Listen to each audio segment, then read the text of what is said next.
we're entering the bell. This is Diaz. And Paloma Star, the Sriracha Muchacha. And we've got the Sriracha Muchocho. The Sriracha Muchocho is what Cody Jones is now. You do it. Cody Jones is now the Sriracha Muchocho. Muchacho Tapatio or something. You need your own hot sauce. We're here with Cody Jones. Cody Jones, everybody. Welcome back to our review. Let's get right into SmackDown with the Mandy and Otis Valentine situation. Before we get into it, how was your Valentine? That was good. Oh, we went to a roast. Yeah, a roast on NBA All-Star weekend. What happened to the gift? I haven't given it to you. Never mind. She was supposed to give me a gift. No, because you didn't say what it was. Okay. Back to Mandy and Otis. So Tucker came and yelled at Mandy. What are you doing? That's the nicest person I've known. Then Tucker is like, "What did you text him that you're gonna be late?" The text. What text? The text. What text? And then Sonya Deville's just like, I thought you were a Dolph Ziggler girl more anyway. Nobody needs to talk about that text. What are you guys talking about? Nothing happened. That's what she said. So what do we think is happening? Layers. Storytelling. I do like it a lot. I really like that they're not rushing this. I really like that it's something new each week, but still develops the story and still develops the characters. Because right now, you're either thinking it's Sonya Deville, or maybe it could even be Dolph Ziggler who texts him. Who knows? I really do think that they might be doing the Sonya Deville angle. Sonya being a heel. Yes, I'm here for Or it. it could be Tucker. Tucker being a heel. Dolph Ziggler looks like he would be a terrible way, doesn't What? he? I think he would try to. Well, Amy Schumer said it was amazing. The sex was too athletic. Really? Always. Really? Yeah, the first time I was like, oh, this is cool. No one's ever like ragdolled me. He's like spinning me like a globetrotter. I was like, oh my God. Up and down. Do you think this is gonna head to WrestleMania as like a mixed tag match? Almost? Ooh, that's a good idea. So Mandy and Otis Yeah. versus Sonya and Dolph, or Sonya and Tucker. Tucker? I don't know. Oh, that's a good Or idea. just I didn't even Mandy think about versus Sonya. that. With Otis hanging from a cage. People are loving Otis. Yes. Obsessed. Yeah. So I could, I think this could be an interesting yeah, WrestleMania. I stand. For sure. We've got a Lacey Evans interview with Mae Young. Which is 5 years too late, in my opinion. Where was this interview when she first turned face? I felt like this was recorded forever ago. Like, oh shit, guys, we never aired that interview that we did. I mean, it was fine, but I just felt like this should have been done when Lacey first turned face, so we could actually, try to get behind her or know what's going on. It was a nasty interview. They could use a better story than I was a bully and I found out why my bullying sucked and now I'm not a bully anymore. To use that in every storyline? Yeah. Just even forget that she was a bully. Just be like, hey, I'm a country girl. I was a Marine or whatever, and you don't talk trash to anybody. There was just so many ways, because she's an empowering woman. And now I was a bully. Now I'm not a bully. So you kind of you humble her. Yeah. In her own words. But I did think Lacey was really natural on this interview. Yeah, Yeah. she was. She was. Yeah. It's just I just feel like the timing was totally. Yeah. Yeah, time was terrible. Lacey is just one of the people that's really suffering from not having that one great match, Yeah. or having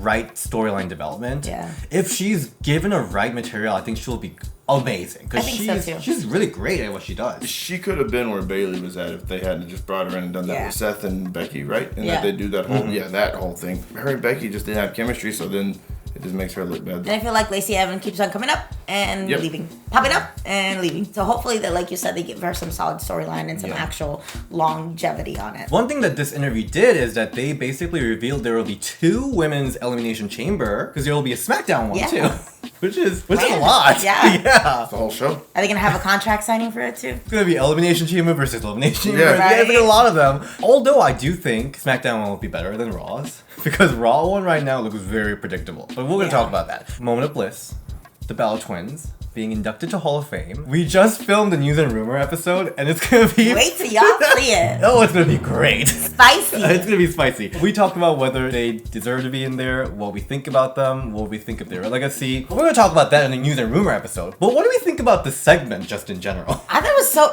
random. It was almost a little bit anticlimactic. We all knew they were gonna go in, and then oh hey, and you're Hall of Famers. And I thought they were announced already. I don't think they were confirmed. Oh. I just think that the Moment of Bliss is hit or miss. It's just kind of anticlimactic sometimes. Have Moment of Bliss ever hit? I don't know. That one time, whenever they brought out coffee to them, that was kind of cute. Yeah, when they first did that, when they first got her and Nikki Cross together. Yeah, it was really awkward because awkward is the perfect word. they had to cut this a pre-speech to what To the Hall of to the Fame. Hall of Fame speech. Yeah. They got inducted already. Yeah, Right? It was like a weird commercial of like, come on, Bella Army, get that ticket. It was like really awkward. The whole thing just seemed very forced and not really natural, or not even like that big of a deal. It's just like they just got thrown together, like, go do it. Go, Yeah, go, go. I think just in general, WWE lately, because they want to draw ratings or stuff, they've been missing out on a lot of the shock factors. Yeah. Like Yeah. if they just announced it as a shock, that would have been huge. Yeah, news. I agree, totally. And a lot of it has to do with the dirt sheets. I thought they were already in it, like it was already announced. It turns into a rumor, but then people make it seem like it's fact. The only real like shock they had was Edge. Was kind Yeah. of a shock. WWE never confirmed it before. It was kind of rumored. Oh, Is it him returning it. Oh, But yeah. then, like with Daniel Bryan returning, Trish Stratus returning, that was all like announced on WWE Instagram first. Yeah. It's kind of sad. Yeah. I think they just use it as a commercial Yeah. to get.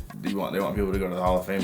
Maybe the sales are down. 'Cause the Hall of Fame's it's such a long night. We've It done really that. is. It's We've been to such a 2, long night. Yeah. 3 Hall of Fame, It's such and it's a just long like, night. have you been to Hall of Fame? No, I want to this year. Be prepared. Take a lunch. I'm picking my red carpet look.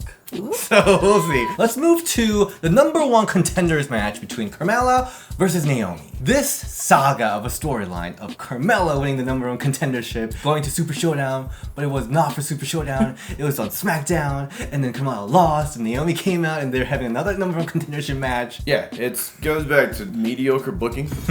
She won the number 1 contendership, and then you do it, and then Carmella's like, I want another opportunity. So, hey, we're gonna put you in a match with Naomi so you can gain a number 1 contendership match again, Even and though then you just lost it. Granted, we didn't review last week's match. Yeah, that's It was a true. pretty good match. Yeah. I think it was Carmella's one of the best matches. Yeah, I agree. And also, like, the reason why Carmella wanted another match was because Bailey's feet were on the ropes. Cheated, so. yeah. Well, let's talk about this match, because this wasn't Carmella's best match. No, it was not. It was kind of weird because it almost looked like she had ring rust, but she just wrestled. Yeah. So I was a little bit confused by it. Also, it was kind of weird too that how Cody was saying that they almost wasted this match on a random SmackDown. But if that's how they're gonna do it, well, maybe it's a good thing it was on a SmackDown. I do think that the match picked up later on. I think it got a little bit better later as the match went on, but definitely early on, I was like, whoa, girl, what's going on here? This match, the number 1 contendership match for Saudi Arabia show, Yeah. which is a huge spot. Seeing those two wrestle, it didn't seem like they're vying for that huge spot. Yeah. Like, I didn't see that A fight. sense of urgency or anything. And it's not even their fault because WWE really did not a good job building this match as like big match. I think storyline really failed to make this like look A big deal. Really like a big deal. Yeah, because it was just so, like you said, wishy-washy throughout this entire storyline build. This is to go to Saudi Arabia for the women's title. Like, it's a big deal. It seemed like just like a whatever throwaway match. Yeah, just something was off in this match. Yeah, something was missing. Spice was missing. Okay, I'm good. That was SmackDown. Let's move to Raw. So Raw, we saw the contract signing. It looked like more like a town hall meeting or something. Yeah, that Jerry Lawler was conducting. Yeah, like what is going on? Have there ever been this many people in a contract signing before? No, and the contract signings are kind of watered down, anyways. Back in the day, you do it like in a studio, so or like a room. Oh, okay. You don't got in a ring, got in contract signing because it's a big title match, or if it's a non-sanctioned match, you're signing away liability for like the company. Like I don't know why you need to do it for an elimination chamber. Also, this is super random, but I thought it was really random that the only person in gear was Asuka.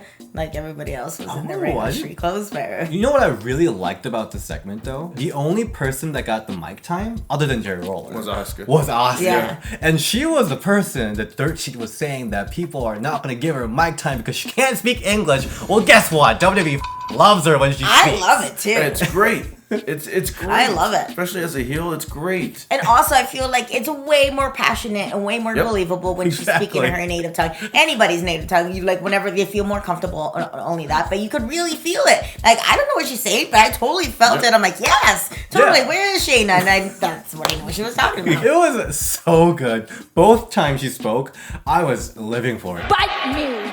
And Yeah. she's the best promo in that ring.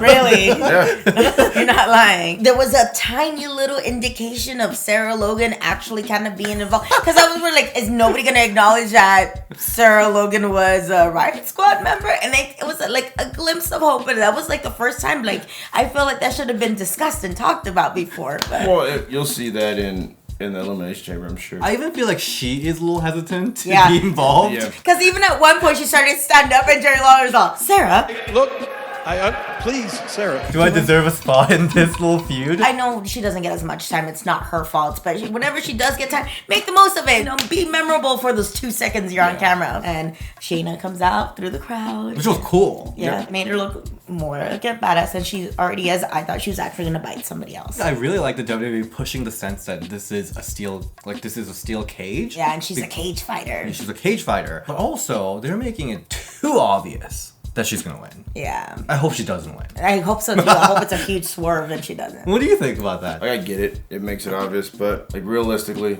any of those other people besides Asuka. That's the thing. The other 5 people look like they're like such an extra in this Shayna party. They don't demand attention like Shayna does. Yeah. Like if you're legit just looking at them, if they were all just sitting there for a town hall meeting, your eye directly goes to Shayna. She demands attention. And also, she feels very confident and poised. But also just booking made them look so trivial compared to that's Shayna. true. Like I felt bad for them because they're there for a Shayna party. Because Liv Morgan and Ruby just came back. So she's supposed to have this little shining little moment, have a little momentum, but like nothing. It was kind of cool though how Liv just like shot across the table and just attacked Ruby Riott. She just like woof. I also think this whole setup was just for Becky to come out. I think going back to what you're saying, like everybody kind of looked not lesser than Shayna, but everybody kind of looked like, well, it's because the way Shayna carries herself. She's a badass, and I think everybody else is badass too. But it's just the way she looks compared, and everybody's dressed the kind of the same. So, You know what was really weird about this setting?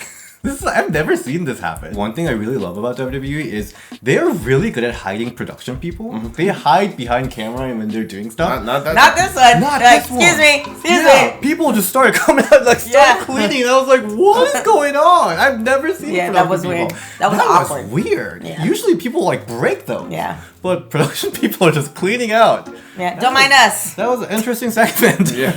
Can't quite tell if we liked it or not. Yeah. It's a contract signing that ended with Becky and Shayna when Becky's not even in the match.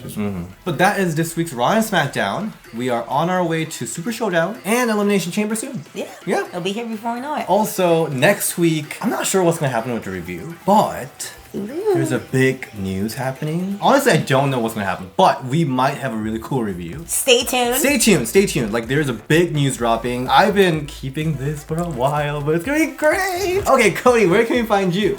At Who Is Cody Jones on Twitter and Instagram. At Paloma Star on Twitter and Instagram as well. And you can find me at DS Shin and Ring the Bell DS on Twitter. Alright, see you next week. Bye!